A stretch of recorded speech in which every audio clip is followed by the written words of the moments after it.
And welcome back to the Clear Jets podcast. For Ben Blessington and Michael Nania. Hope everybody had a great Christmas. Michael and I both rocking the Christmas Day sauce jerseys.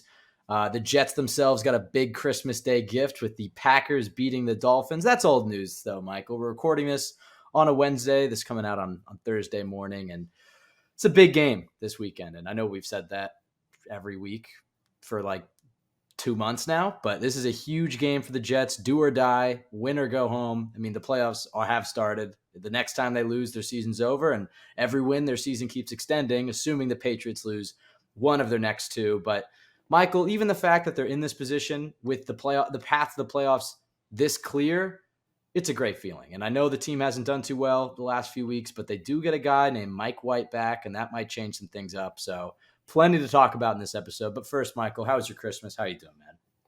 Yeah, it was a great holiday for me. I mean, like you said, we both got the sauce jersey, so we're matching with that. I also got a white Garrett Wilson jersey. By the way, if you're listening, this is a green sauce jersey, so no new stealth black jerseys this time around, but hopefully next year we can add to that. Although I'm skeptical with my jersey additions. Hopefully this doesn't mark the end of their careers. Crossing my fingers. That's true. I don't have a great That's track true. record. Yeah, let's hear. What are some of the jerseys you had? And I don't think many Jets fans have good track record. Yeah, I was just going to say, like, how could you? Like, who could you have gotten within the past 10 years? Quinnen? I guess that's There were some true. rookie Quinnen jerseys that I think people were like, oh, dang, another bust. A little and then he's turned it around. questionable, but had some patience, and it's panning out. So, 2021 set, I got a trio of Zach, Elijah Moore, and Carl Lawson. So, all right, it's not looking great. 2019, when they got the new jerseys, I got Darnold, Bell, and Adams. So, 0 for 3 there. Prior to that, I didn't have too many. I had Muhammad Wilkerson. Well, you get the. Let's be honest. So you get the knockoff jerseys. So you have a high volume of jerseys. It does give you a chance to raise the volume a little bit. There's less risk involved, so it's not like I'm out here breaking the bank or anything. Yeah, my last two have just been Darnold and Wilson. So I finally, this actually, I lied. This was not a Christmas gift. I was given this because I went to the Jags game. I was lucky enough I got to go with Amazon. They have this like VIP package. It was really cool. It was offered. I mean, there was a bunch of other Jets fans there that went. It was coolest thing about that game because the game itself sucked. But they gave the jersey. It was sick. But Christmas itself, though, Michael, I mean, obviously the best part was the Packers beating the Dolphins. By far. I mean, I showed you my reaction. It was just like a regular Jets game, just dancing around in my Christmas PJs, just flipping out about Aaron Rodgers winning a game on Christmas, like I'm a Packers fan. So that was a lot of fun. I mean, between that and the Patriots fumbling on the 7-yard line. Patriots losing their game, and then the Raiders was a little bonus. I mean, that was something you'd probably get anyway, but something to add on to it. But they really got all the help they needed. And the Raiders, not to go like all over the place here early on, but the Raiders, you see that news about Derek Carr today? You think Derek Carr news? Think he's in New York next year? Something we could touch on, definitely. All right, early prediction. Is he the Jets quarterback next year? No, yes but there's a good chance to it. He's definitely a chance. Definitely be leading the options, but again, that discussion's probably for a different podcast. Maybe we'll hop into it a little bit today. But the whole weekend just it kind of felt like a second chance. I mean, we were all deflated and depleted after 5 days, 2 home games. Your whole season goes down the drain, and then now hold on a second, you got all the help almost all the help, still one more step to go. That you needed in pretty much one weekend. So it's like, hold on a minute. We still kind of can get right back in this just by winning 2 more games. Like, remember, we thought going into Detroit, we needed to get 4 in a row. We thought that's what the Jets were going to need. Then we thought 3 in a row. We said 3 and 1. We said 3 and 1. 3 and 1. I don't think we saw the Dolphins. 4-0 to be safe, I think. But definitely thought we needed 3 in a row. But now here you are, 2 in a row. There's a good chance, not certain, but good chance that it should be enough. So it felt like a second chance, and that's kind of, I think Mike White said that when he's talking to the media, kind of described it that way.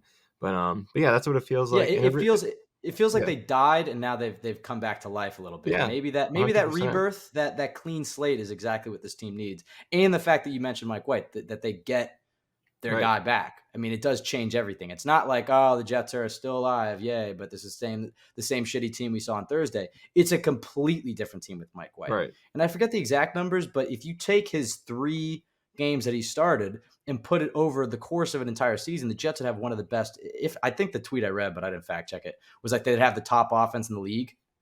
But regardless, even if that was some fake news, the Mike White led Jets offense looks a hell of a lot different. And who knows if it's enough to win the next two.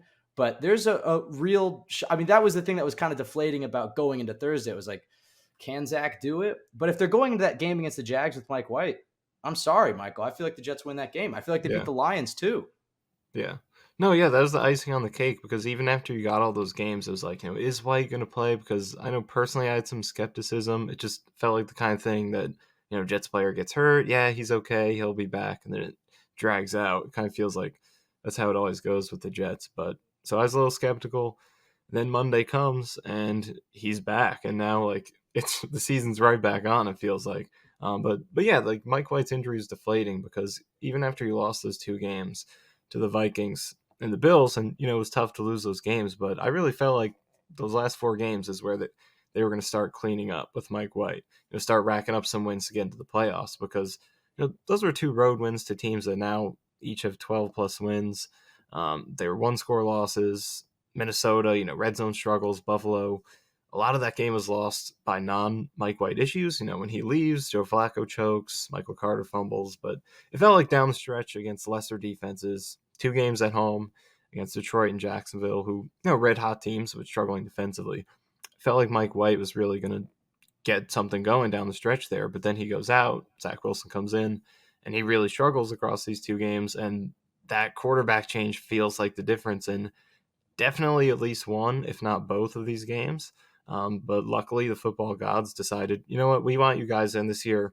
Here's one last chance. Go take advantage of it. Give them a chance, yeah. And here it is. So it really feels like a second chance. And for me, I think it's really an opportunity to reclaim that narrative that the season was on track to be. Because when they were 7-4, it felt like this was a step ahead in the rebuild. Like, kind of skipping that transitional stage and going straight to, okay, we're here right now. We're ready to compete, be a playoff team, a team that can be dangerous in the playoffs, and just skip past that stage where it's like, okay, we are taking that transition from 4-win team to now almost playoff team, playoffs next year, skipping that, going straight to the contention now. It felt like they were on that road. But you have this losing streak. Now you're in flux. You're on the bubble. So these last two games are going to dictate what the season's going to be. Is it going to be that 7-win in the middle kind of season, where there's still a lot to be positive about and hopeful about with all the young talent they've developed, how competitive they've been? Is it just going to be limited to that, or are they still going to get back to being what they were, which is a team that's ahead of schedule and really looks talented enough to do something right now, because they still have a chance to be that team if they can get these last 2 games and hopefully get the help that they need. So it's new life, and we'll see what Mike White has got. He's got this chance now to lead the team to the playoffs, and it's going to be fun to watch. Well, it's funny that the Seahawks are the team they're playing this Sunday, because they're honestly a team that's in a very similar situation. I mean, not only are they in a do or die, they have to win the next 2 and get some help to make the playoffs, but they're another team that, like you said, maybe the preseason expectations weren't too high, but a lot of early success, ahead of schedule, and then the last month they've slipped a little bit. I think they've also, have they lost 4 of the last 5 or 5 of the last 6? I forget the exact amount, but I mean, they've lost a lot recently as well. So this is 2 desperate teams, both playoff hopes on the line. The tough part for the Jets is going to be making that cross-country travel all the way to Seattle. Luckily, they had the long break before that, but that West Coast trip, haven't been many times I've seen the Jets win on the West Coast, if we're being honest. And it's an incredibly tough place to play. My first ever NFL game was actually that Jets Seahawks 2012 game. And man, maybe I was just little kid and not, or I was 12, but like the level of volume and crowd noise compared to what I've experienced at and look, I think MetLife gets a bad rap. I mean, I know it's not perfect, but I've had some great times at MetLife, and I think it can get loud. Even Thursday, the first few drives, I mean, I know it was raining and it wasn't full, but I was like, hey, the fans that are here are getting loud. Yeah. But I just remember being there in 2012, and it felt like I was in a war zone. Like, it was like Russell Wilson threw 1 touchdown and the place exploded, or I think Geno threw an interception on the goal line, and the place, just it's hostile territory. I know Saleh, his record when he was with the 49ers. I think he's 2-8 against Seahawks. I want to fact check me on that one, but it's not like he's had great success against his former mentor and Pete Carroll. But this is a enemy territory. Both teams are desperate. It's going to be a crazy atmosphere. But I do feel like opponent-wise, the Jets should win this game. But it's not going to be an easy test, especially against Geno Smith, which how funny is it that they get to play? By the way, it just felt like he was just out of the league, like rearview mirror, like, oh, that guy was a bust a few years ago. And now here he is with a chance to end the Jets season a decade after he was drafted or 9 years after he was drafted. It's nuts. But that's also a little scary. So this whole matchup, I feel good about it on paper. When you and I were looking at some of the getting ready for this preview, just looking at some of the matchups and stuff like that, I was like, oh, okay, I like the way the Jets can exploit this. But the fact that it's like, all right, got to go West Coast, got to play the guy that you drafted and ran out of town. I mean, he did it to himself a little bit, but and another desperate team. It's a scary matchup, but an exciting one. And exactly like you said, Michael, I mean, this is what we wanted. We wanted meaningful December games. They didn't really work out, but how about some meaningful January games? Huh? Yeah. I mean, quickly before we get into the matchup a little bit more, let's just appreciate that, regardless of the losing streak, the fact that they're 7-8. You did this last week too. You did this last week and they lost. I did do this last week, didn't I? Still though, yeah, you were like, let's just take a moment and appreciate. Let's still just take a moment. Like that's what it's all about. It's gonna be January here in a few days. And we're talking about a Jets game that we want to win. We are attempting to win. There are stakes, things on the line. Still, it is fun to be in this position. And let's appreciate that because I think this time over the past few seasons that we've been talking about a game in this way where we're game planning, trying to win, look at matchups. What is the latest? Even last season, what was the last game we did that for? Well, Bengals? On the podcast, not really ever, but the 2019, I think it was when they won the 3 games in a row in 2019. I think we kind of got up for the Bengals pulled back game. into it a little bit, but even before that, you're kind of checked out. But then that kind of brought you back in. 2020, we know. 2020, we know it was over. Maybe second or third week. I think this time last year, maybe Sunday last year, I was upset that Connor McDermott had caught a touchdown because it may have cost us Kayvon Thibodeau. So exactly. Just shows you how things have changed around here. But yeah, I agree. I mean, look, it's great to be breaking down actual matchups, and this feels like a playoff game because it is. It's a playoff game. Now we can finally say that it is a must-win. That is not. Yes, it is absolutely must-win. You're just throwing out there. You are literally eliminated if you lose. So it's a fact at this point. And the cool thing is this is a late game window. So if now I know Tua Tagovailoa has a concussion. It doesn't sound like he's going to play on Sunday, or I think he was evaluated for concussion. Doesn't sound like he's going to play on Sunday. Yeah, we'll see about playing against the Jets, but in fact, it does hurt the Jets if he doesn't play on Sunday because we're all Dolphins fans this weekend. We need the Pats to lose one. I feel, knock on wood, I feel pretty good about them losing to the Bills last week of the season because it sounds like the Bills will still be fighting for that 1 seed. So even if Tua doesn't play, the Pats win, it'll make that last game against the Dolphins a little it won't be a win and in. It'll be a scoreboard watch the Pats Bills game. But if the Dolphins can take care of business and beat the Pats, they have that early game. We'll know the result before the start of the Jets game. Oh man, the energy and excitement, the first few minutes of that game of here we go. Like it's a back-to-back win and in games essentially is what it feels like. So very excited for this Sunday. Do we even want to go back to Thursday? Because we didn't do a post-game pod. Yeah. We haven't talked about it. I feel like we should talk about Zach a little bit. I think we should recap All right, it a we'll little go bit. back. We'll recap the Jags game a little bit, and then we'll go talk about the Seahawks game and preview this matchup.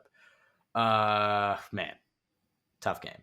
I'll say, I know I mentioned that the Amazon thing, few cool things, few cool tidbits. One, got to cross this off the bucket list. You got to go on the field after the game, which is cool. And by the way, gave me some perspective on Chris Streveler's missed pass. I mean, obviously he should have hit that, but it's not like I got a cannon or anything, but I can throw a football. And I was out there trying to throw that ball, and I was like, man, to throw in this wind and these rains, like 15 yards felt like 25. I mean, I was barely getting that ball out. But the tunnel that we were standing in before we got to go on the field was the same tunnel the refs had to run out. And it was fresh on my mind, that third down play that the refs just blew up for no reason. I guess they said the Jets were making some substitution or whatever. And it looked like it was going to be an easy first down. And then the ref ran into the play. They stopped it. And then, of course, 2 plays later, the Jets turned it over on downs. So that was still boiling. I was going to blame the whole entire terrible performance and loss on that one ref. And so I was standing there, and then the refs are coming on. I made an ass of myself, and I heckled the shit out of him. And just 4 feet away from him, just loud tunnel. It was just me, just booing the shit to their faces. And it was, I felt good afterwards. I mean, I think everybody else in that group was like, oh my God, what a, animal psychopath. But, it's one thing to be yelling and screaming at them when you're like 30 rows up and nobody can hear you. But when you're right in their face, like I was just booing them and telling them that they suck. And I was like, they probably don't hear that often from that crowd. Their faces, they looked like startled. So that was cool. I think that was about it. That was the only funny part I think I wanted to say on the podcast. But the whole thing was awesome.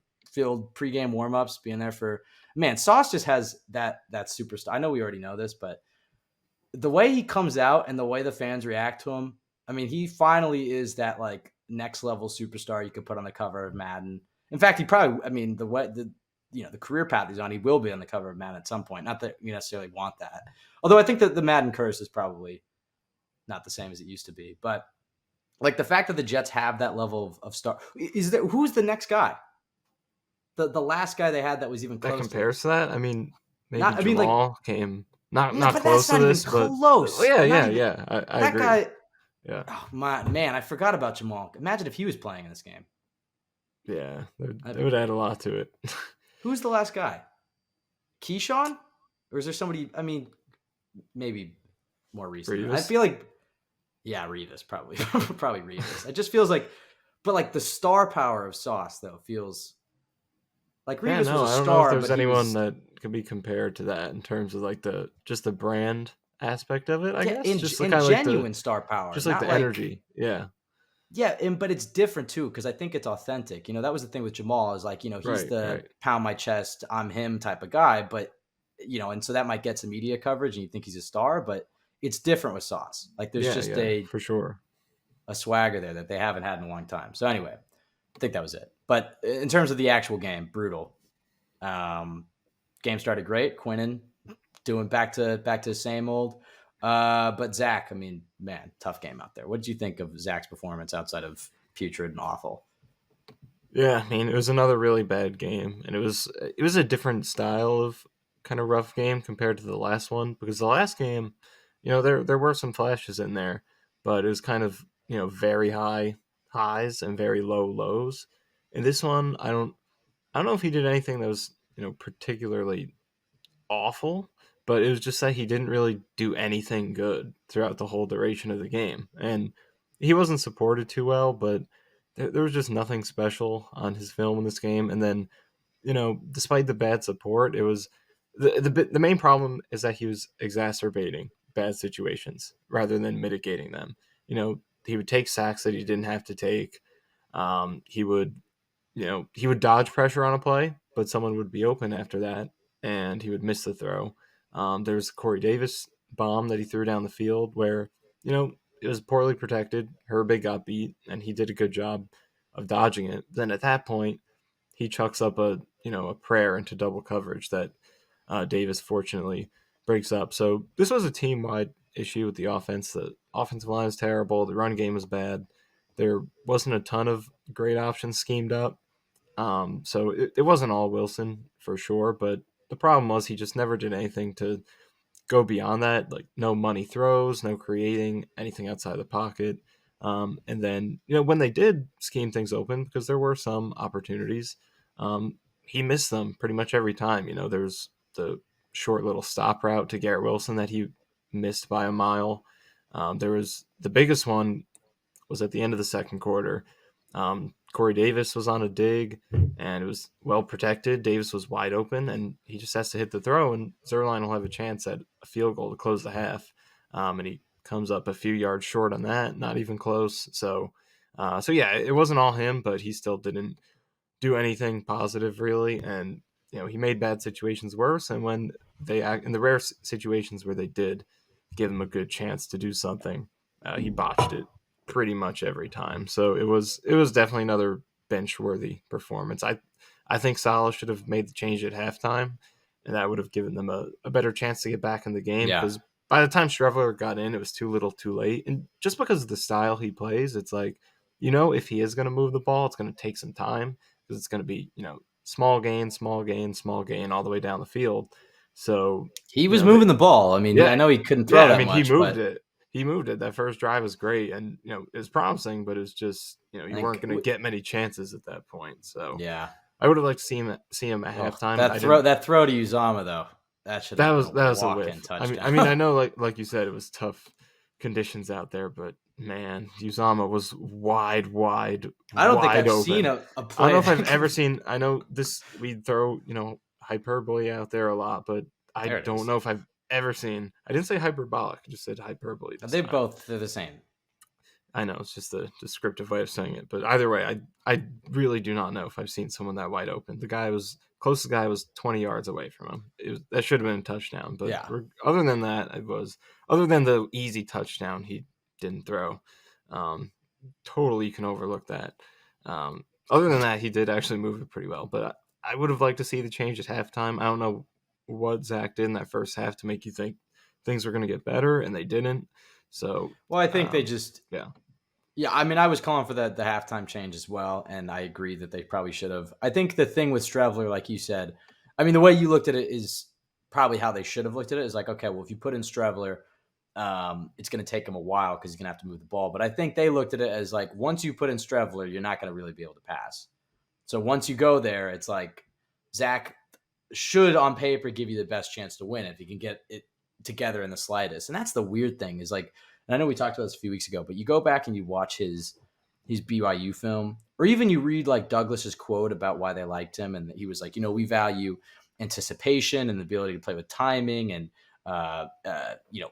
play recognition, and his football IQ and his mental horsepower is off the charts and all these things. It's like, where the fuck is that? Like, those are all the things he's struggling with. Yeah. And, I'm not one of those people who just thinks that Zach Wilson's career is over. We'll talk about what they should do with him, but that cut him, or not going to cut him, but like trade him. He's over. He's done with. Like, maybe he'll never pan out. But at the same time, I also just think that maybe he won't be what we thought he will, but you're going to trade him for, what are you going to get? A conditional sixth, a conditional fifth, maybe a conditional fourth that can become like a third with some playing time. Or you just hang on to him, make him your third string developmental QB, redshirt year for Zach, and just see if he turns into something. You've already invested the second overall pick in the draft in him. You're going to have to pay him. And it's like, some time on the bench. The guy the Jets are going to face this weekend can tell you all about that, what that did for his career. Sam Darnold looks a little bit better. Are those guys Pro Bowlers or the Pat Mahomes that we compared Zach Wilson to when they drafted him? No. But could Zach Wilson put it together and become an NFL quarterback that has value? Sure. He clearly has the talent. And from the sounds of it, now we don't know, he's a hard worker and he cares about this. So you put those two things together. Like, that's the one thing where it's like, stat-wise and performance-wise, up there with Jamarcus Russell, up there with Ryan Leaf, up there with Johnny Manziel. But the thing that he has that's different than those guys is I don't think he has the same off-the-field issues. I don't think you have to worry about if you gave Zach Wilson a blank tape, whether or not he'd watch it. Maybe. The way he's playing, that might be the case. But for everything you've heard of him, every time you hear him at the podium, he's not that guy. He's a guy who's overwhelmed, who had a breakout year in Utah in front of no fans, and then he's the number two overall pick to a depressed franchise in the biggest media market in the NFL, and he was overwhelmed, and he's hasn't panned out. But like, I don't know. I feel like, what do you think about that? Do you think they should trade him? Do you agree with Jay Glazer's report that they're done with him? And I'm not saying he should even be the backup next year. I'm just saying third string. Why wouldn't you hang on to him? Yeah, I guess we'll see how it plays out. The cap is a big part of it because it's not cheap to do any of that to get rid of him. Yeah, that's the main thing. If you trade him, you're taking on most of that money, if not all of it. So it's more so, is it worth that? Because if you do keep him, like you said, he's maybe not even the backup, maybe just like a third string project kind of guy you're keeping around. Yeah. So would you want to avoid that cap hit for that? Is that worth the distraction and kind of having him lingering? I don't know. I guess we'll see. Is it much of a distraction? It's not like he's going to go and start elsewhere.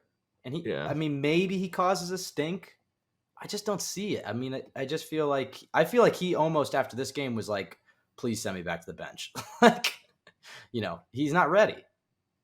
I don't know. I feel like next year it's going to be like Mike White competing with I don't know. like Gardner Minshew for the starting job, and then you have Zach Wilson just lingering in training camp, and then maybe in 2024 you get, or maybe Zach Wilson has a good preseason and they trade him or something and get a little bit more. But it's like Joe Douglas he's a measured decision maker, and he's never going to trade somebody with the type of potential that Zach has at his lowest value. Like you couldn't get by sitting Zach Wilson for an entire year, his trade value would be higher next year. Because somebody without seeing Zach Wilson, him sucking is fresh in our mind. But if you send him to the bench for a year, some team will start watching that BYU film. We haven't seen him for enough that some team would convince themselves that they can fix him. So it's like I think they'll hang on to him. I know we're in like playoff week and we're talking about offseason decisions. But, I saw that Jay Glazer report, and I just think they're done with him in terms of he's not starting next year, and he's not even in their future plans. But yeah, let's talk about that in the future. Yeah. All right. You want to move on? Let's move on. Right, we can move on. All right. Any other notes from that Jags game? What do you think about the defense? Do you think the defense is? It's weird because it feels like they aren't playing that well, and then you go look at the total numbers and the points that they've allowed, and it really hasn't. I mean, It's not like they're allowing that much. So what do you think about the D? Yeah, I mean, I think there's a middle ground in there because, like you said, at the end of the day, these last two offenses they played are two of the hottest offenses recently in the league, and Detroit is a top 5 offense on the year. And the game ends, and Detroit has 20 points on the board. 7 of that is a punt return. 3 was off of a turnover. So the defense really only gave up 10 points in that Lions game. Obviously, they had the terrible play at the end. We all know how bad that was. But prior to that, they gave up a field goal. That's it. So, whether that mistake was at the end, it sucks that it was at the end, but whether it was then or earlier, if I told you the defense would basically give up 10 points to the Lions, I think everyone would have signed up for that. And you would have thought, hey, offense, go out there, score enough points to win with that. Score 11. Score 11 against the 31st ranked defense, and special teams don't choke. And they couldn't do that. So, I think you look at that. And then the Jaguars, they were red hot. I mean, they put up, 34 against Dallas if you take out their pick 6, 36 against Tennessee. So, and then they go with 19 against the Jets. So the end results here are pretty darn good when you're looking at the points. I think it's just the lack of ability to get two things: turnovers and quick stops, because the yards are still there for Detroit and Jacksonville these last 2 games. So the offense has kind of been backed up. The defense hasn't gotten off the field quickly, like gotten those 3 and outs. And then obviously the turnovers are still an issue. And look, Quinnen made the huge sack to start this one off, but still just the one takeaway. And then you had a bunch of games with no takeaways prior to that. So I think the lack of takeaways and sometimes the defense these past few weeks hasn't been as dominant getting off the field quickly like they were earlier in the season. And the Packers game, Broncos, Dolphins, even that really either of those Patriots games, quick stops, they were dominant. Past few games, maybe giving up some more drives than you would like, but ultimately the points you're giving up, considering some of this competition, is really, really solid. Other than the Vikings game, 27 points, they had 3 pretty bad drives in that game, but Bills 20 on the road, Lions, like I said, basically 10 points, Jaguars 19. You sign up for that every single time, even with no turnovers. I think you would always take that. So they're not playing as great as they're capable of or were earlier in the season, but still playing really good football. And I think it just kind of gets highlighted more because the offense is so bad. So they are capable of better, and there are things that have taken a step back, but they're still playing solid. It's just they set such a high elite standard earlier this season that when they're good, it feels like a step back. Like if they played these past few games last year or any of the previous few seasons, it would be the gold standard for that season. But now it's the bottom of what they've done. Right. So, well, I think the thing is they allow yards, which we've said. I mean, that they going into the season, you were like, best case scenario, this is a bend but don't break defense. They're going to allow yards. They'll allow some first downs. They might allow some ball control, but they're going to hold in the red zone.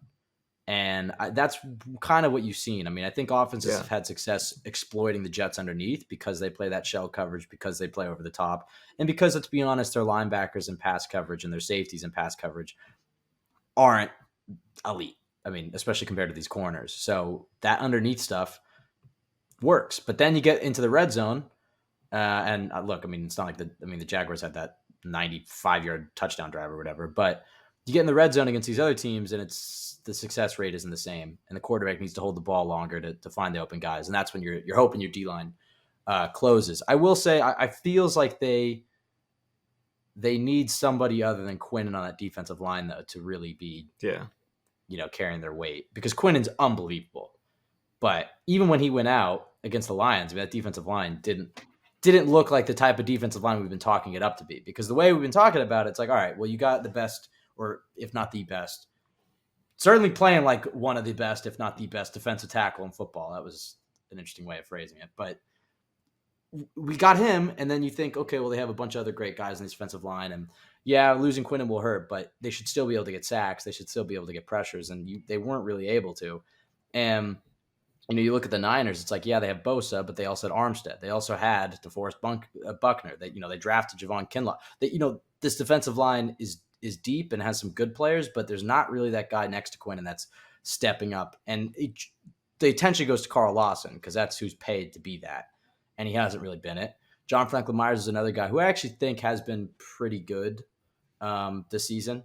I've actually been a fan of what he's done.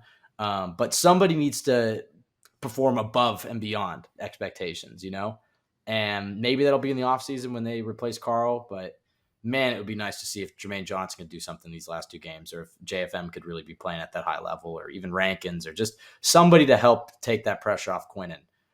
Because a lot of their sacks this year are covered sacks. Right. How many 1v1 great pass rush reps besides Bryce Huff have there been? Yeah, outside of him and Quinnen, it's pretty rare. Most of the ones that are not one of those two guys, stunts, coverage sacks, stuff like that. I bet you if we looked at it, like Sauce Gardner leads the Jets in sacks behind Quinnen Williams. Yeah. Like if you go and look at the coverage on these sacks, most of them are because the DBs are doing their job. So that's definitely something for the offseason. But these last two games, they have the talent, even if it's give Bryce Huff more reps. I don't know why we haven't seen him. He can't be that putrid against the run that you're not going to play him on a 2nd and 10. Right. Like, I'm not saying he has to play every first down, but the fact that we literally only see him on 3rd downs, it's like, why don't we see him in more 1st and 2nd down and long situations? I agree. I think that's a change that definitely next season, but even these last two games, right now, he's on the line right now. Fuck next season, they're fighting for the playoffs. Yeah, you just played we thought it was a do or die game, but obviously not. But, huge game against the Jaguars last week. Bryce Huff plays 6 snaps. This is your, let's say, 2nd best pass rusher on the team. Maybe easily the best edge rusher, but only 6 snaps. Wow. Well, they got to pay him next. They got to pay him in the offseason, so maybe they're worried if they play him too much. Try to hide him a little bit. Yeah. Get his contract down. Maybe a genius move. But yeah, I mean, we saw him play a not full-time role, but not this strict 3rd down role the last 2 seasons where, he would play rundowns. And look, he wasn't a great run defender by any means, but he wasn't so bad to where I would say, look, we can only play this guy if it's a pass situation. He by no means can be on the field pancaked every in time a run situation. Just literally every run play, he's on the ground. Like, he wasn't close to that bad. He was below average, but it's like, I'll deal with some Bryce Huff on the field for run plays if I can have him on the field for twice as many passing plays, for more than 6 passing plays in a crucial game. So yeah, I would, with the way Carl's playing, like, maybe it can help him too if he's playing fewer reps, and he could have more juice when he's on the field, because he's playing a lot. Look at you saying that. Look at you saying that. What a flip of the script from the beginning of the season. What a flip, yeah. I mean, we were just talking about him playing more at the beginning, and now here we are. But at the end, talk about reel the snaps back. We need him fresh. Yeah, we got to adjust based on what happens. I mean, Lawson, I'm actually looking at it here, did play a season low 46% in this Jaguars game, so maybe we are trending in that direction a little bit. So yeah, I think more Bryce Huff, however you can do it, is something that can be beneficial here down the stretch. He's way too effective to be limited this much. Just deal with the run defense. I don't know how bad they think he is in the run game, but just deal with it and get more pass rush reps out of this guy. He's too good for a small handful of reps per game. The other issue with this team that I don't know if we've really talked about enough is the offensive line. Yeah. I mean, man, can they not create any push in the run game at all? And I guess the one, I don't know if it's going to change anything in terms of their lineup, but the one interesting piece of news was Cedric Ogbuehi off of IR, full participant. We'll see if he's elevated. I don't know if they would. What do you think about that? Do you think they consider any of these changes on the O-line? They have LDT on the bench too. Like, do they take either Herbig or Lakin out? Do they try to insert Ogbuehi and take out Fant or Dwayne Brown? I mean, do they think they make any moves here? Because they can't get a yard when they try running. Yeah. I mean, tackles. I think I would stick with the tackles. I don't think Ogbuehi would be too much. He had some moments against the Bills, run blocking or whatever, but he's a scrappy backup. George Fant, I think, is he's just better been for up depth. And down. Yeah, it's good to have him for depth, but I wouldn't change the tackles. But inside is where I'm more curious about a potential change. Would you consider getting LDT in there, whether it's Herbig or Tomlinson? Because Herbig's been very bad recently, and Tomlinson has just been embarrassing all season. So would you consider LDT? It's tough. I think I would, though, because I feel like the Jets interior, I don't know, but I think I would. I'm just deciding which one I would take out. Yeah, LDT played next to McGovern last year, so there is, and in this game, so he was at left right guard, right? Was he right guard or left? He was right guard because AVT was left. Yeah, he was right guard. Yeah, maybe I would. But maybe put him in for Herbig, get him back in the comfortable spot. Although I would like to see accountability with Tomlinson because it's just embarrassing. Who's been worse in your eyes, Herbig or Tomlinson? Because I would just put him in for whoever's worse. I would say, full body of work this season, I would say Tomlinson, but recently Herbig, because Herbig had some good games earlier. We were giving him a lot of praise, and he deserved it. He's playing good, but last couple games at least, Herbig's been very bad. The thing that's tough with Tomlinson is the only thing that he has going for him is that he's a veteran, that he's won a Super Bowl, that he's been on these deep playoff runs.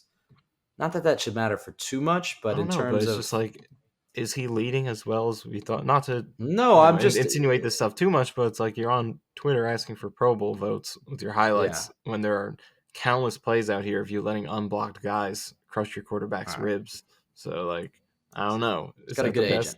Is that the best look? He's got a good agent. I just think that, I guess you could. I mean, Herbig is intriguing to me. He's only 24. I know he's not a perfect scheme fit, but these schemes, this outside zone system, usually accounts for one of the guards being more of that mauler type. And it seems like right now they have two maulers, and they need somebody with a little bit more agility who can get around in those trap runs and they can play around with a little bit more. And it feels like they both aren't athletic enough to really run the system that they're trying to run. So maybe, you put in LDT. Did LDT play next to Fant at all last year? He did. Fant was in for some of those games. Yeah, so I guess I would do that. I guess if you put him at right guard, he's right back with two guys. He played last year. He could do that. That's the thing. I would almost want to say put him at right guard and put Herbig at left guard and bench Tomlinson, but I don't think Herbig's ever played left guard. I think he's only been a right guard. And to do that at the end of the season, real quick. I think you're right. I'm pretty sure I looked it up. I'm pretty sure he hasn't. So, I guess I would go LDT and put Herbig on the bench. It just feels like 2020 with the Eagles, he played some left guard. So I guess. All right, fuck it. Sorry, Lakin. All right, that's what we're doing. Yeah, LDT right guard, Herbig left guard, Thompson takes. What about LDT? Has LDT played left guard? I guess it doesn't matter which, Let's check on him. But I think that is a good plan because I don't know. It's tough because you want to get some continuity going. We talk about that so much with O-line, and now you are starting to get some of it. Not good. It's getting worse, but at least that it's the same unit, and they're veteran guys too who should be able to do this. 4 of these guys are high-priced free agents, so you don't want to mess with it, but the offensive line is playing terribly. The run game creates 0 yardage before contact, and that's an actual fact. The running backs had 0 yards before contact. Against Detroit, against Jacksonville, they had 1 yard before contact. That cannot happen. And I know, one thing that will help is, Zach Wilson playing. Teams are playing very disrespectfully. They're loading the box. one high, and it's tough to run against it with some of these looks that they've seen. Even Robert Saleh they asked him about it, and he admitted it. So that will help, but it doesn't excuse being putrid to this degree. So you like that continuity, but it's just not working. So maybe changing it up would be different. What did you think of LDT last year? I like the way he played. I thought he fit good in the run scheme, and they had some good running games down the stretch there. With Michael Carter, he had some big games. Even Ty Johnson had his moments. I thought he fit really good in the scheme. I like the way he played. You remember we were talking about him maybe sliding in as a starter, keeping that spot. For the next season. I like the way he played. So maybe let's do it if they think he's in good shape. And has scheme familiarity. So wait, and he's been in practice for over a month. Yeah. So I think you could actually make that switch. I really do wonder if they would after the long week. I wonder if we'll see LDT out there. In fact, that'll be my random prediction. I mean, I'll have a few. I'll say LDT's in the starting lineup. He's never played left guard. Yeah, I think they'll put him at right guard because the other thing too is Herbig 24. You can re-sign him. Tomlinson, I think do you think I think they're probably out on Tomlinson after this year. They have to eat some dead cap though if they do it. It makes more sense from a money perspective to wait another year, but they can free up. They can free up enough to sign somebody who would perform better than he's performing right now. So yes, it's definitely a tough one cap wise. What do they have to eat if they cut him? 8.8. Yeah, and then if you do what are they free post June 1st, it would be split over 2 years. So half of that 4.3 this year, 4.3.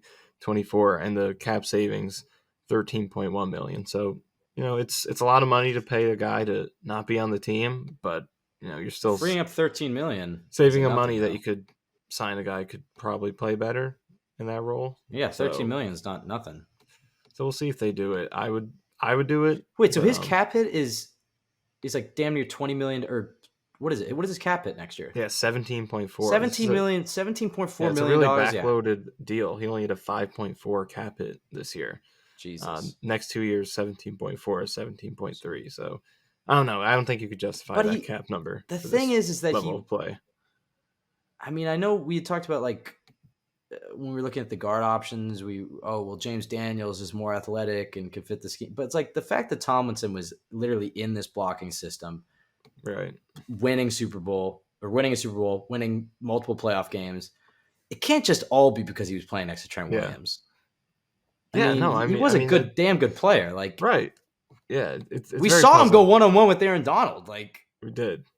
Maybe he's fighting. That's the thing is then after the season, it'll come out that he's playing with, one arm the entire year. And that's why he's struggled you never know what these guys are dealing with. Even that's the thing, because it's I don't see anything physical. It's you're just not blocking people. Well, it's all you don't know. You can't see everything. Well, but maybe if he has a problem with his knee, you wouldn't really be able to tell unless he was limping. Well, sure, but most of the plays we're spotlighting with him being bad is him just letting unblocked people run by. The communication on the O-line is crazy bad at times. Yeah. And I don't know if that's QB. I don't know if that's center. I don't know if that's John Benton, the O-line coach, or LaFleur. But way too many times is there a guy just screaming right up the A-gap, unblocked, or off the tap. I mean, you'll face times where it's okay, they're sending 6 guys, you got 5 blockers, somebody's coming free. But how many times have we seen this season? I mean, look at the hit that Mike White nearly died on. They're just blatant miscommunication right up the middle. Yeah, it's been bad. So it's hard to figure out. And you never want to just, insinuate lack of effort or things like that. And maybe I'm wrong, but it's just when you narrow it down, it's it doesn't seem like he's injured. Maybe he is. We don't know. He's a scheme fit. He's a veteran, all this stuff. The only way you could kind of explain that kind of, those mental lapses, is he fully bought in? I don't know. So it's definitely the most disappointing signing of this offseason, and I think it's on a Tremaine Johnson level. It's getting to that point. What do you think about the tight ends? Because it feels like we were sold that they were going to use him a lot more, and Uzama's getting involved a little bit. Yeah. Well, this is an interesting week for it because, and we talked about this with the Jags too, how they had one of the worst tight end defenses, and I mean they didn't take advantage of it statistically, but there was Uzama sitting there ready for an 80-yard touchdown, but Tebow missed him. Tebow. I think this Seahawks defense is another opportunity to do that because they're another low ranked tight end team. They've actually, between tight ends and running backs, given up the most receiving yards to those two positions combined. They're top 3 worst in both. So their linebackers and coverage are the second worst in terms of yards per cover snap. So this is another opportunity to get that underneath game going with your linebackers and your with your tight ends and your running backs. And I really think they can use these guys better because Uzama feels like every time he gets targeted, he comes through, and he's caught 18 of his 20 targets this year, and a lot of those are really good catches. I mean, the Detroit touchdown, the first one, that Vikings catch he had up the seam, that was a really nice over the shoulder catch. Some of the yak plays he's made, he's made good plays. And he made some big plays down the stretch for the Bengals too. Yeah, led that big part of that run for the Bengals. So he's a talented guy. He's not a separator really, but he with the ball in his hands and at the catch point can do some stuff. And so maybe I would like to see more of him. And the Seahawks have given up the most yak per reception to tight end. So this is a really good opportunity to get some screens to Uzama, get some drags, crossers, allow this guy to make some plays with the ball in his hands because the Seahawks are susceptible to it. And then Conklin, he's gotten the volume this year. He's gotten plenty of targets, about 5 per game. I think he has 77 targets this season. So plenty of targets, but too many of those are just, checking the ball down to him. He's capable of doing more than that. He can run routes. I mean, look at those 2 touchdowns he had against the Patriots in the MetLife game. Like, those are really slick routes that not a lot of tight ends can run in terms of just being able to create their own separation like that. Why haven't we seen more of that in the red zone and less of Braxton Berrios? That confuses me. So I'd like to see more of that. Seahawks, like I said, linebackers struggle in coverage, so let's find ways to get Conklin isolated on him. Allow him to use that rocker step that he was so good at using with the Vikings, just squaring a guy up, faking one way, coming back inside or outside. Either way, we've seen him do both. Just not enough of the Conklin route running. So I think they could use these tight ends better, and this is a good game to break that out. I texted you this, and I don't think you responded, so I don't know if you agreed with me. But it feels like LaFleur could do a much better job of putting his guys in the best situation to win, and individually. And I guess that was a bad way. The way I mean is, like, we talked about when they were bringing in Saleh, that malleability of like building a scheme around the players that you have. Right. And it's been, again, like Gase, it was like, no, this is our offense, and we're looking for these types of guys. And I don't hate that. Like, I like that they have a vision. They have an identity. They know what they want to be. But when you have all these playmakers, and especially playmakers who aren't really getting involved, it feels like, okay, we should drop some plays that are utilize what these guys are good at.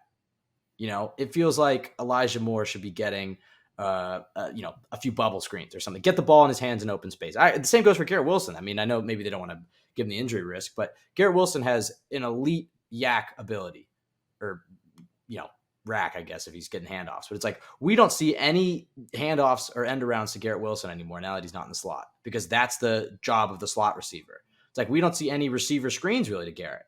And then it's like, with Conklin or Uzama or these running backs, it's like, it feels like, I mean, do you agree with me that they could do a better job of designing the offense around the players than the other way around? Yeah, I definitely think so. And, like you said, it's good that there's been the roster construction to make sure they're building it around the scheme, because you want that, that balance to where, you're adjusting to your players, but you also have an idea of what you want to do, and you build your roster around that. So you want to find that balance. Maybe right now it's a little bit too leaning towards the, we have our scheme and we got the guys we think who can run it well, and we're just going to run it. So I think there can be more leaning towards that, with some of the stuff I mentioned with the tight ends. But another thing, and I did an article about this at JetX recently, is way too much of the empty formations. It feels like we've been seeing that all year. And so I decided to look into it. And on Next Gen Stats, according to their tracking, the Jets do run the most empty formations in the league, over 14% of their plays, which is a lot relative to the average, which is a little bit over 8%. Especially when you have a bad O-line and a quarterback who struggles to make decisions under pressure.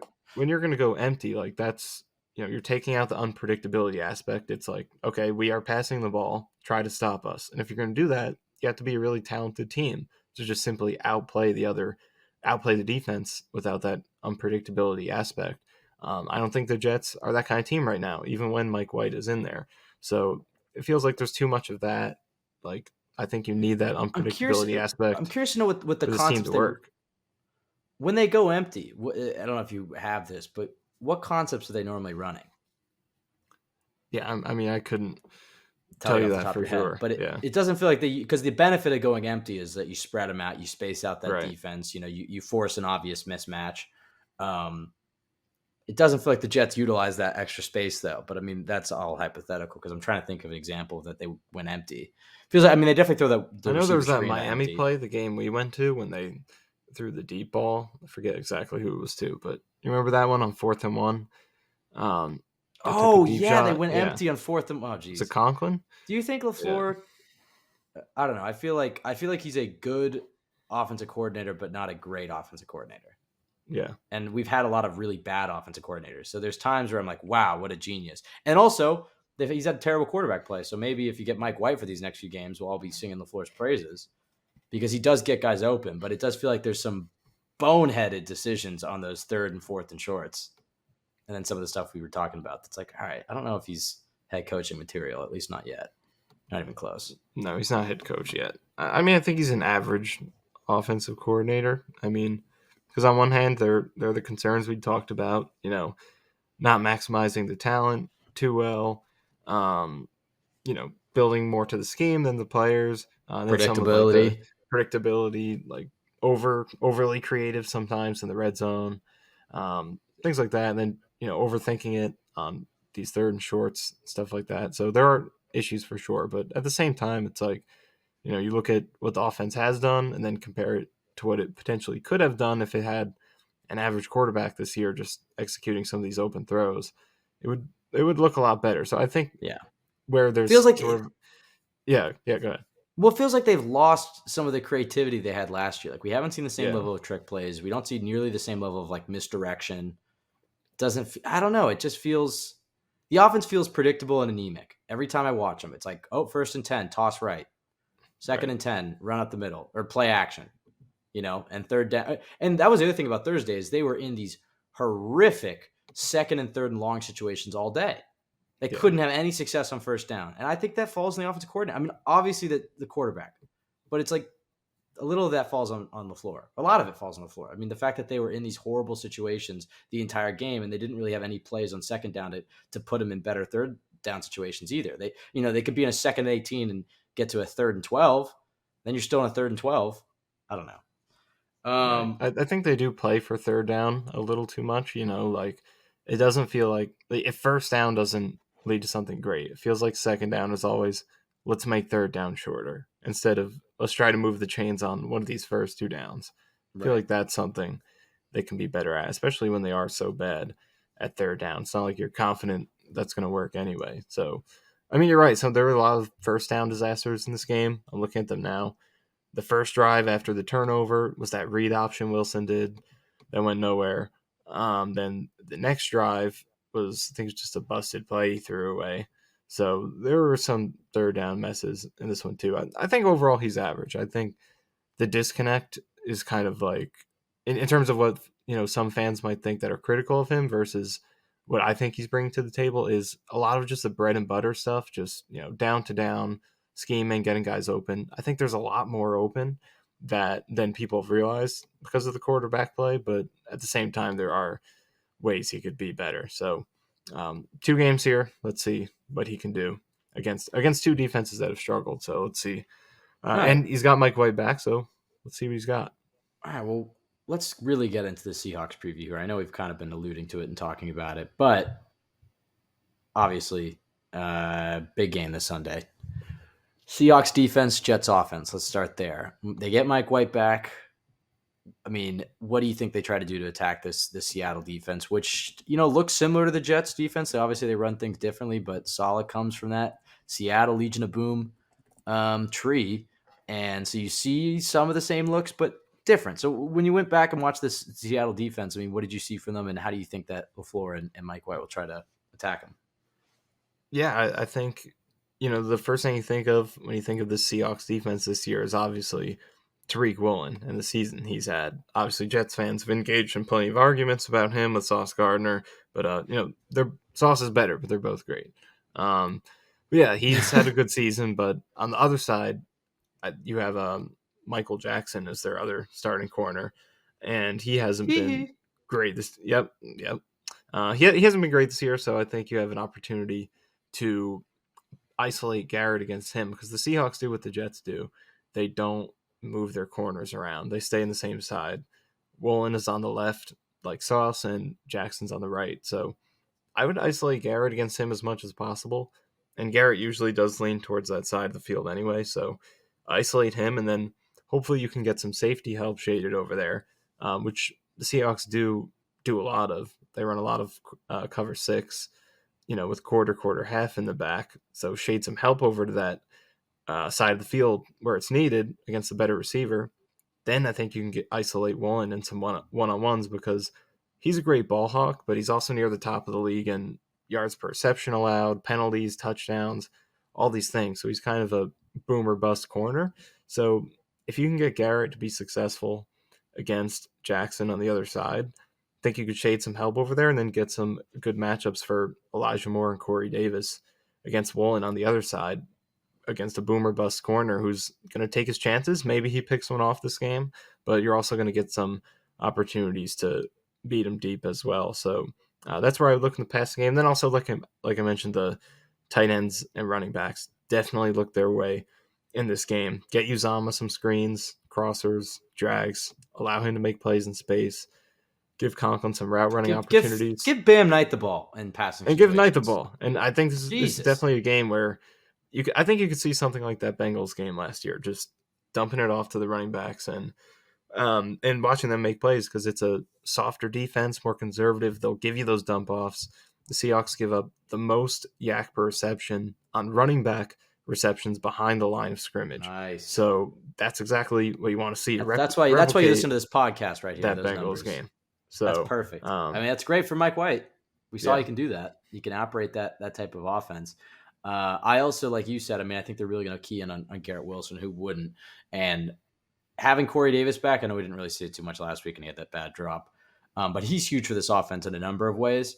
Obviously, the run blocking, the Jets keep trying to run these outside zone pitch plays, and it's not really working. But being able to run behind Corey Davis, but then also, if the defense is going to key in on Garrett, I really like the opportunity for Corey Davis to have one of those games where it's 7 catches, just, a consistent number one target for the Jets. I think this is the type of game where Corey Davis could lead the Jets in targets because they're going to key in on Garrett Wilson. Obviously, you're going to give the running backs plenty of throws as well, but Corey's that guy, that Z receiver, where I just feel like going up against Michael Jackson, those little 10, 15-yard dig routes that they like to run on those third down situations. This is a Corey Davis game as well. I think that the one thing to fear a little bit is this O-line. Right. Mike White's ribs are healthy enough for him to get cleared. We don't know which doctor cleared him, but you don't want him taking hits. Let's just be honest here. If he goes down in this game, not feeling great about the Jets beating Miami the next week. So they have to keep Mike White up and healthy, and they have to be able to run the ball a little bit, so they're not as one-dimensional. How do you feel about this Seahawks defensive line? I know they haven't been very good stopping the run, but they get off to the passer a little bit. They got some good, not great edge rushers and Darrell Taylor and Owosu, and they got Bruce Irvin back there. It's crazy that he's still in the league at this point. What do you feel about that Seattle pass rush? Do we have to worry about Mike White's ribs? Well, yeah, I think it's like a middle of the pack pass rush. Definitely not bad. But there's no team this year that has been no team the Jets have faced this year that they've been good enough to consider a mismatch, a team that they should be able to block up well, because really everyone has caused problems for them except maybe the Bears game, and they're the worst pass rush in the league. But other than that, and they've had some good games, but they've had trouble with some lines this year that they should be able to handle. And so the Seahawks are definitely not a team they should sleep on. Nwosu has turned into a really good player. He's got 9 sacks this year. So they do have some weapons on the D-line. It's not a slouch D-line or and the Jets' offensive line is not good to sleep on anyone at this point. So got to block it up better. And I'm interested to see how they approach blocking it up because, like you said, protecting Mike White so important right now because yes, he's cleared, but do we know for sure if he's 100% able to take these big hits? We don't really know that or how he'll respond to them. So you really want to prioritize keeping him healthy. So I think that lends itself to that quick passing game because I don't think they want him taking that's 5-7 step like, drops. Like we said about the tight ends and the running backs, feature them in the passing game, but also maybe play more 12 personnel, allow them to stay in there and block occasionally if they're not going to be running routes. Really try to get as much protection in there as you can. All right, let's flip sides. Geno, the revenge game. He has been pretty damn good this season, although the last few weeks he's cooled off. And he is the type of quarterback, when we were watching him, we were talking about how, the quarterbacks that have had success against this Jets defense are the ones that are willing to just take what the defense gives them, that aren't trying to challenge Sauce and DJ Reed down the field, but, they're okay taking that little 3-yard check down and dinking and dunking and death by a million paper cuts. And Geno Smith has done that this year. Obviously, he has DK Metcalf and a one-handed Tyler Lockett that apparently will be playing in this game. But the key for Geno this year is that he's been taking what the defense gives him. And it's another one of those matchups. So I do expect Geno to be able to move the ball. I mean, I think, look, him and Pete both, I guess, have some animosity towards New York for whatever reason. But honestly, I understand Pete a little bit more than Geno.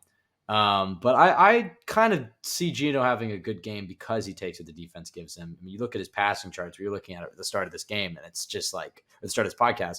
And the amount of passes this guy has from the line of scrimmage to 10 yards every single game, not a lot over the middle against that we looked at the one against the Niners and nothing over the middle. So he was just attacking the flats all day against the Niners, which run very similar style of defense. And I expect you to see that against the Jets on Sunday. When they go to those cover 4 looks, it's like, Sauce and Reed are bailing deep. And so to cover the flats, you're going to have those, you need either Quan or Quincy or maybe Carter, just depending what personnel you're in. You need somebody from the middle of the field to run to the sideline. So that's a free 3-5 yards every time. And if you have a guy who can break tackles in those situations too, you can pick up first. So I expect to see a lot of passes short to the outside in this one. But outside of that, Michael, I mean, how do we feel about Geno? Let's start with him. We can get to the run game a little bit later. I mean, obviously, the key to success for the Jets defense this year has been against offenses who have great receivers, because it seems like they try to test the Jets' corners, and when they do that, good things happen for the Jets. And so they have Tyler Lockett, they had DK Metcalf. Hey, maybe an angry or emotional Geno Smith's a good thing. It's like boxing. You have that over-emotional fighter who's trying to land that big overhand right, and you got that calm, cool counter striker. I mean, that emotional fighter is going to get knocked out every time. So maybe if Geno's going for big touchdowns to DK Metcalf, maybe we'll get some interceptions. We'll get some of the 2014 Geno. But how do you feel about the Seahawks passing offense? I mean, it's been good all year, but this Jets defense has as well. Yeah, I've been impressed with Geno this year. It's like, I feel like anytime I watch him, he really impresses. And, quarterbacks can put up numbers. We've seen a lot of random statistical seasons from veteran quarterbacks, but sometimes it's real and sometimes it's not. And when I watch Geno, I feel like it's real, because some of the throws he makes are just money throws, or a lot of the throws he makes are just money throws into tight windows down the field. It's not like he's just racking up numbers here in an amazing situation. And the Seahawks do have a good supporting cast. They have a young offensive line with some good pieces they've added. Obviously, good receivers. Kenneth Walker has had a good season out of the backfield. So they do have a good supporting cast, but it's not like he's just being carried to these numbers. He's really executing what they're calling and making great throws to earn some of this production. So he's impressive. He's a good quarterback. I think he deserves his Pro Bowl nod this year, and he's not someone the Jets should take lightly at all. So, but like you said, the last 2 games, what has really killed the Jets? It's been that quick passing. It's been dialed up offense underneath, short. That's what Goff and Trevor Lawrence were doing to them for the most part to rack up all those yards. And Geno Smith will do that as well. That's part of why his completion percentage is so high. He leads the league right now, 71% in terms of his completion percentage. And a lot of that is his accuracy, but it's also a lot of the throws that he's taking, which is those easy quick throws. So he will take those to try to beat you more so with 1,000 paper cuts than with the downfield shots. But he will hit those downfield shots occasionally, just at the right time. So I think he is a good matchup to kind of replicate what Goff and Lawrence were able to do against this defense, and some of the other quarterbacks that have played well against them, such as Cincinnati and Baltimore. Baltimore earlier in the year, it was more so short, but then they took their shots when they needed to. So I think he is suited to do that. So the Jets really do have to create some pressure here and hopefully get those turnovers, because that is one thing about Geno recently. He has been turning it over more frequently these past few games while they've been struggling. He's had a turnover in, I think, 6 of his last 7 games. Definitely has had some interceptions, a couple of fumbles lost. So he's been more susceptible to turnovers recently. The Jets do need to tap into that, because I think he will make his plays. So they got to be able to flip this game with some takeaways. And hey, they got the one at the start of the game against the Jags, and I was like, finally, they get the turnover, and then not a single one after that. Yeah. And that turnover even was like, I didn't even know he fumbled it, honestly. I was celebrating the set. I didn't realize that he caused the fumble until the Jets were like snapping the ball. And I realized, I was like, oh, wait, he fumbled? We get to start in the red zone? So it's like, they haven't been able to get, and you raised that great point last week that a lot of turnovers come from strip sacks from the blind side, which Carl Lawson hasn't really been holding up that end of the bargain. And I mean, to be fair, like that kind of was supported on the sack, because Lawson did have a good rush in that one that kind of contributed to making it happen. He's a good player. We shouldn't just shit on. Like he's still a good player. It's just maybe not. What it was just that was kind of his only play of the game. That's kind of frustrating. So like he's not a do nothing player. It's just he's kind of average in terms of how often he shows up. Like that was nice, but then he didn't do anything the rest of the game. But that did show, when you get that blindside pressure, it can make things happen, because he had a good bull rush. It kind of prompted some movement from Lawrence. And then Quinnen Williams also happened to win on that same play. So you get him moving into Quinnen Williams, and that's how the turnover happened. So that complementary pass rushing is something that will lead to more turnovers, and the Jets aren't getting as much of recently. And that's why you're, getting some pressure, preventing big plays, but also not getting turnovers, because you really need that havoc, multiple guys winning, to get those turnovers to happen. It happened on that play, but need it more frequently. All right. You always have a good matchup on the O-line that the Jets should try to exploit. If you don't, I can stall while you quickly Google search for one. Is that what that typing is? Do we have a good matchup? Do we have a good matchup on the O-line to exploit? Quickly look at their PFF grades. They do have a good offensive line. Don't look at their PFF. I will say that. So I'm not going to. Well, their tackles have been. I mean, they flipped the tackles with 2 rookies. Yeah. You have to. I mean, look. I know. We like to. Sauce is better than Tariq, but the Seahawks draft class versus the Jets draft class, I think the Jets still get the edge, but the Jets also had the advantage in where they're picking. The Seahawks draft class was amazing last year.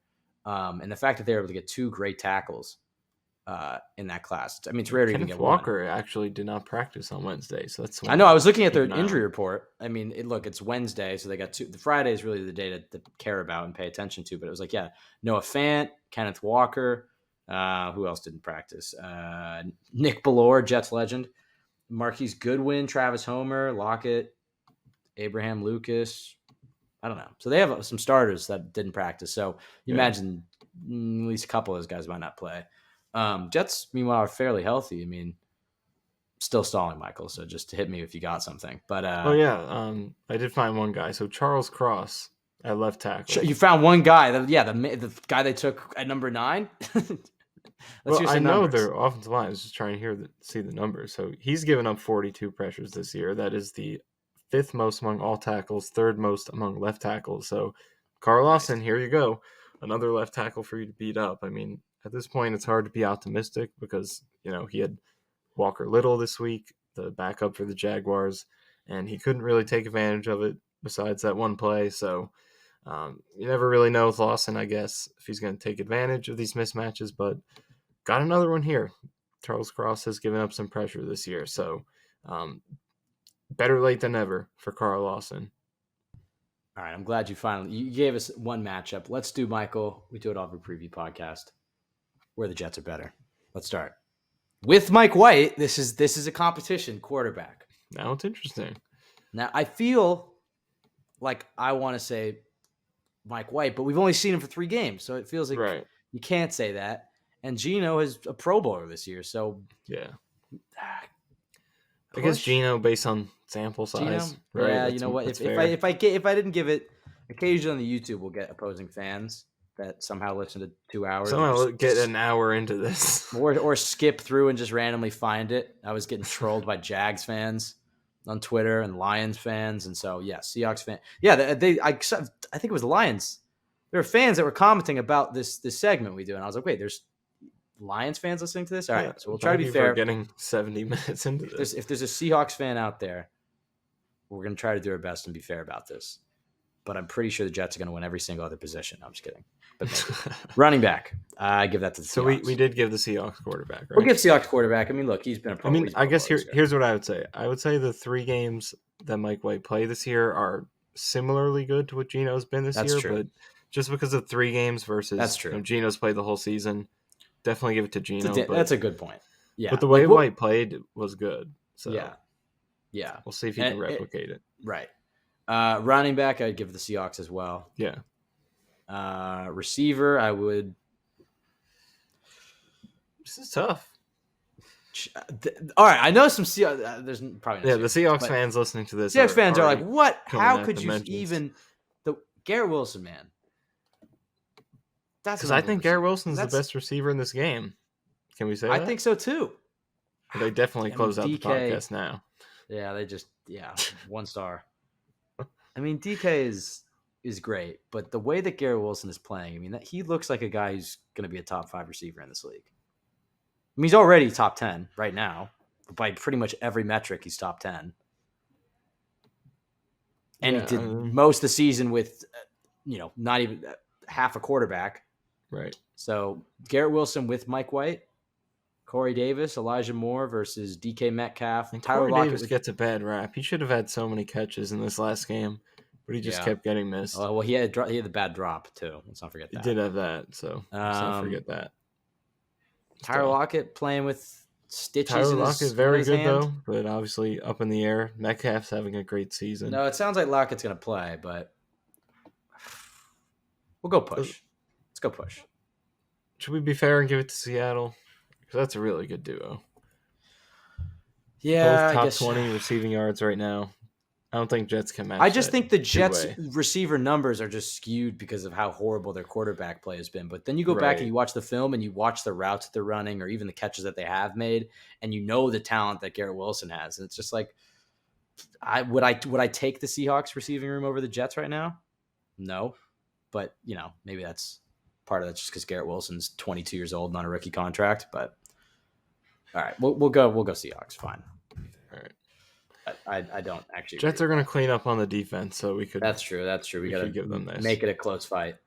All right, tight end. Jets. Yeah, I mean, but they haven't really. It's not like they've gotten too much out of that position this year. But I agree. Tackle.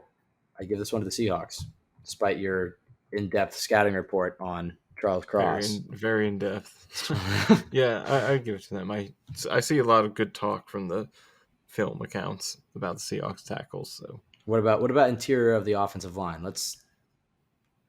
It'd be really hard to Jets imagine. Do not deserve to give Jets. This over anybody. I'm not going to pretend to know too much about the Seahawks interior of their O-line, but I find it hard to believe that they'll be worse than what the Jets have been at times this year. So I'll give that one to the Seahawks. As far as all right, I know, Michael, I don't mean to say anything. Don't think they're on that par. So we just gave them the whole offense, right? We gave them the whole offense outside of tight end. Now the Jets got to clean up. All right, edge rushers. And Jets. I don't mean to say anything. It's probably the Jets, but without Bryce Huff, it's close. But I'll go with the Jets. All right. Defensive tackle, we already know the answer to that one. Jets. Linebacker. Here's the big question. Can you name one Seahawks linebacker? Yes, Jordan Brooks. Nice. All right, well, it's still Jets then. Cornerback, Jets. Safety. Seahawks with Adams, I would say Jets. Seahawks without Adams, I might go Seahawks. You think he's a negative? Yes. Huge negative. Quandre Diggs, though, he's definitely better than anything the Jets have. So I guess we'll give him that. Yeah, I'll go Seahawks then. I wish I could. Well, that would be, hold on. Maybe we can't do that because that would give the Seahawks, no, if we're going to stick to our guns here, That gives the Seahawks 6 positions: quarterback, running back, receiver, tackle, interior offensive line, and safety. Jets 5. And the Jets get 5. But that receiver one, though, is that really? I mean, we got to be fair. It's really 2v1 is how I see it. Lockett and Metcalf is a great duo. Like, I like Corey Davis some more, but I don't think either of them kind of match the two-way prowess that those two guys have. Okay, let's go predictions now. Best case. What about special teams? Are we doing special teams? Oh, well, I'll say one thing. The Jets specialists have not been that good this last month. Seattle's number 1 in special teams DVOA.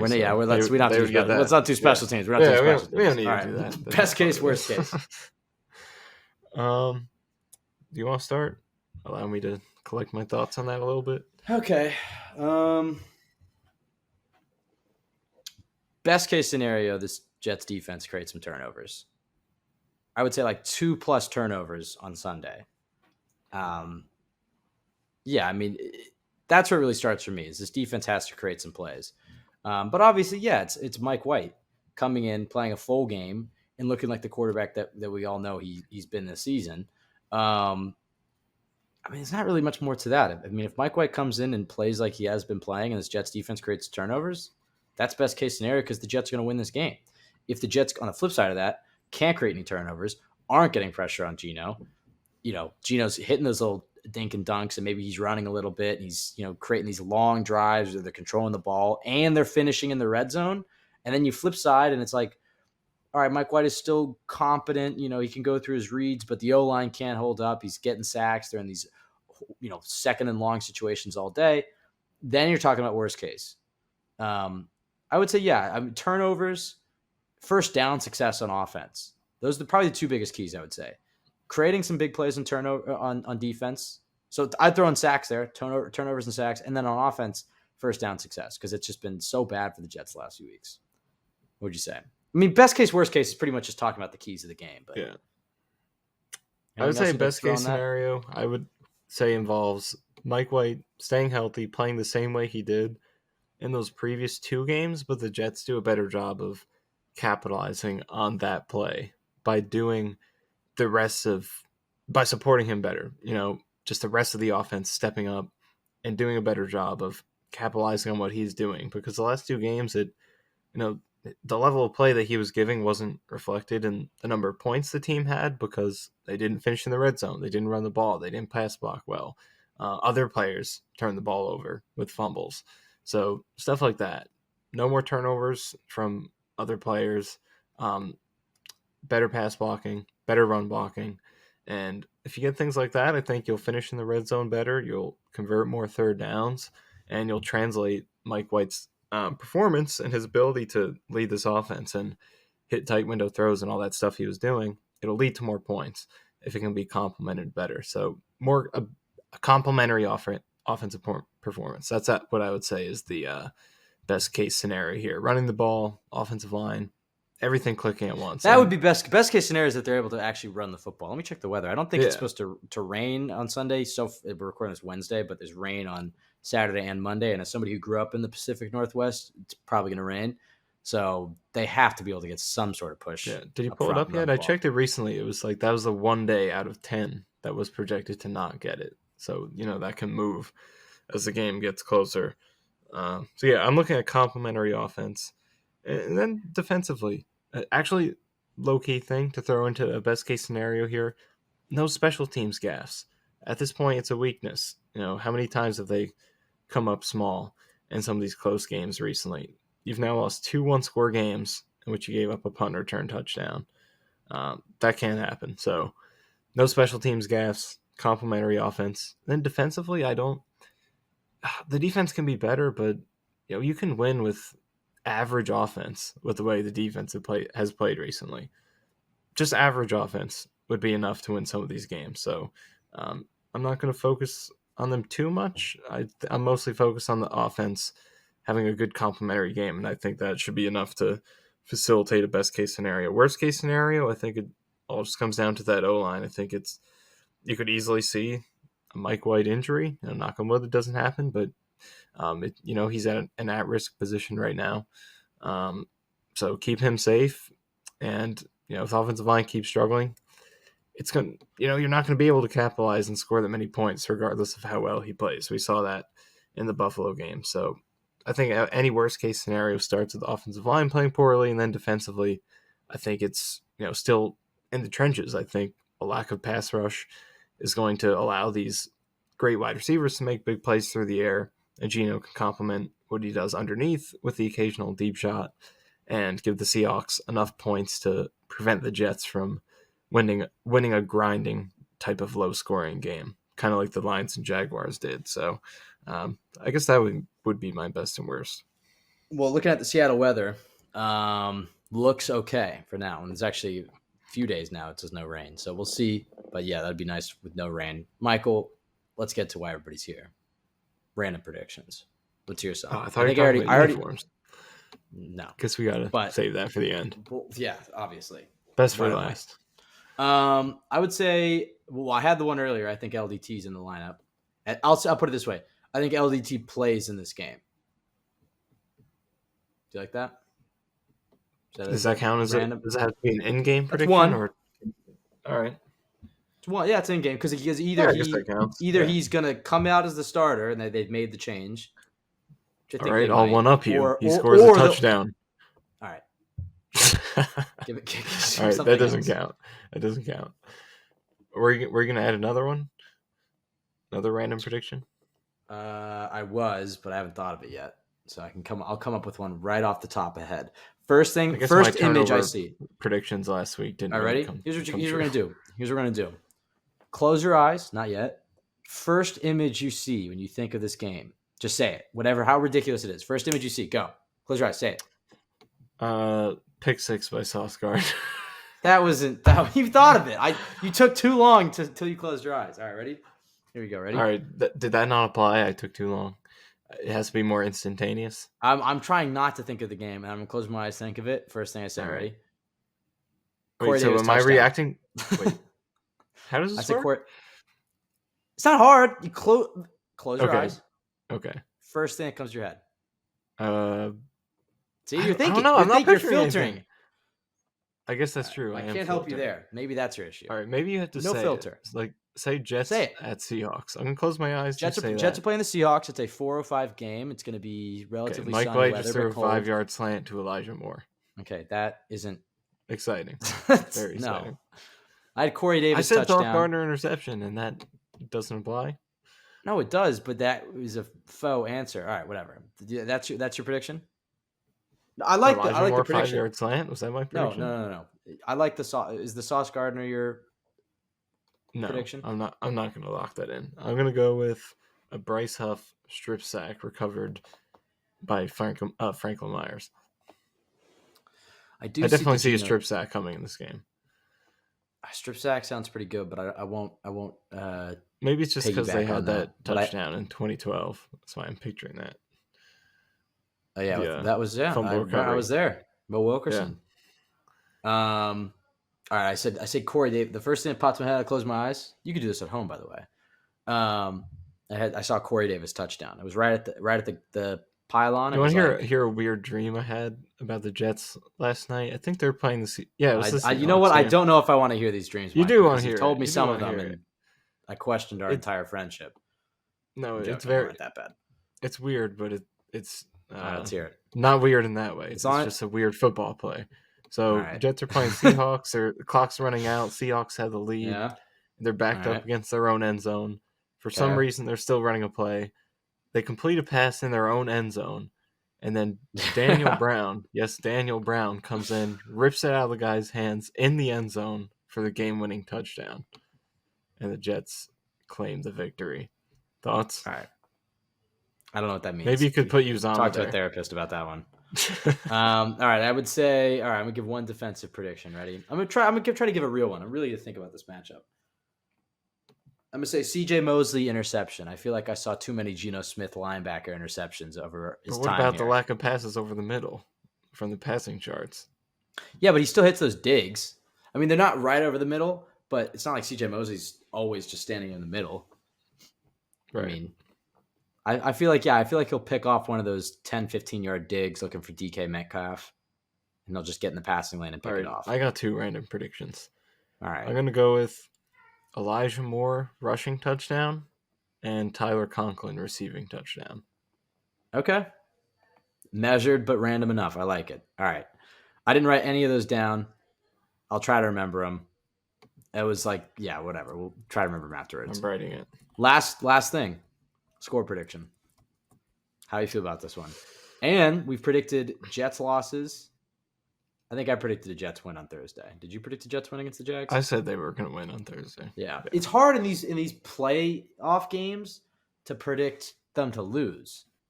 It feels like, well, that's like a losing attitude to go in. Right. Somebody's going to spend 2 hours listening to this Jets podcast and be like, and they're going to lose. But I will say, I do feel good about the Jets showing up for this one. Surprise! They will be at the field. That's for sure. Well, meaning I feel like they're going to show up and play a good game. You know, like I think we're going to get you want one more random prediction? All right. Touchdown drive on the opening possession for the Jets. Okay. Not for Geno. Have they done that this season? Yeah, they did it with Mike White's first start against the Bears. Oh, right. Of course. How could I forget? Yeah. I do feel good about this game. So let's go with my score prediction here. I got the Jets winning this one. Let's go Jets 27, Seahawks 23. 27-23. Let me look at some of these Seahawks scoring totals from the last few weeks. 13 against the 49ers, 10 against the Chiefs. I mean, I'll say 17-34 Jets. You like that? Okay. 34-17 Jets. Big blowout. That would be very exciting. It's not even a huge blowout. That's 34-17. It's 3 possessions. It's a good, clean win. Yeah, it's a clean win. Maybe I'm a little overzealous. We'll see. 34-17 is my prediction. I'm sticking to it. Tweet us all your random predictions at CYJ Pod. Michael, I noticed if you're watching the video, you didn't put your tag and your name. Oh yeah, that's true. So I'll do it for you. You can follow Michael at Michael_Nania, ourselves, CYJ Pods, the podcast, but I'm tweeting from there. Did get a new light though. You did get the ring light for Christmas. That was clutch because it had been looking like you were on the sun. I heard myself through your headphones a few times though, so the production quality is still improving on this podcast. We're gonna get there in 2023. You go to jetsxfactor.com, best place to go for Jets content. Check out all the other podcasts there, daily articles, Michael's Beast, churning stuff out every day. Like, rate, review, subscribe on iTunes. That's great. Subscribe to the Jets X Factor YouTube. This is like a 4th grader trying to do a book report and he didn't read the book. Is there anything else forgetting? I forget about 4th grade. I remember being in high school. I wouldn't read the books. I didn't read a single. This won't be surprising to some of our hating listeners, but I don't think I read a single book in high school. I think I just spark notes to everything, and I had A's in English too. It's a more applicable life skill to real life.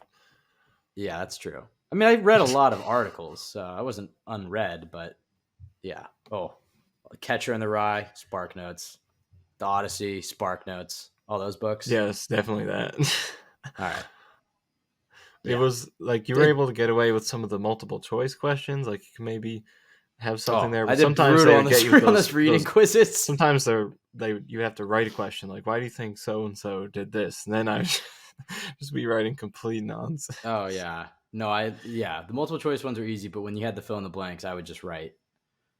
It would be I would try to write. It'd be like if I tried to describe the Texans' offensive line. No, I just tried to make it vague enough that, like, if you had read the back cover of the book or whatever, and you knew just enough about this, I would just try to write those answers as vague enough as like, okay, he kind of knows what he's talking about, but it made no sense. But like, Jim went to the store. That's it. No specifics. Nothing after that. Right. All right. I guess we're done. Is there anything else? Post plug. This podcast comes off the rails. Oh, uniforms. What do they go with this week? White on white, white on black, white on green. White on black. Let's go white on black. I think that's my kind of like. I kind of like the white on white. They died I said, against Jacksonville in all black, and then they've risen. They're like resurrected.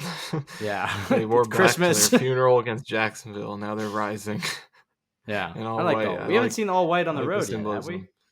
Outside of Cleveland. Yeah, no, we Cleveland's the only haven't. time. Right? That was Oh, crazy. Cleveland. Yeah, that Cleveland. was the best Yeah. comeback. So I'd like to see white on white on the road. White on white or white on black. I kind of like White on ready for white this? on black. Ready for this? White on white, Yeah. green socks. Bang.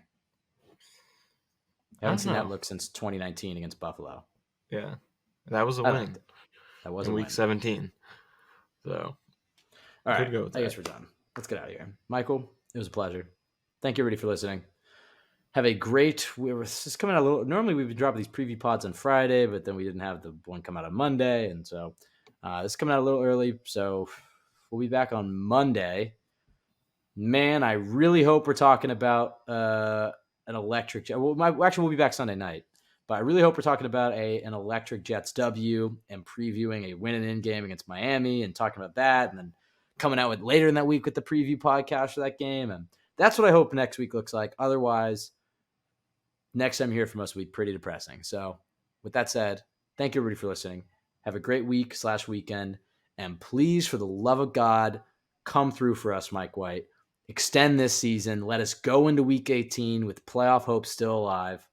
That's all we can hope for. So have a great weekend. Go Jets.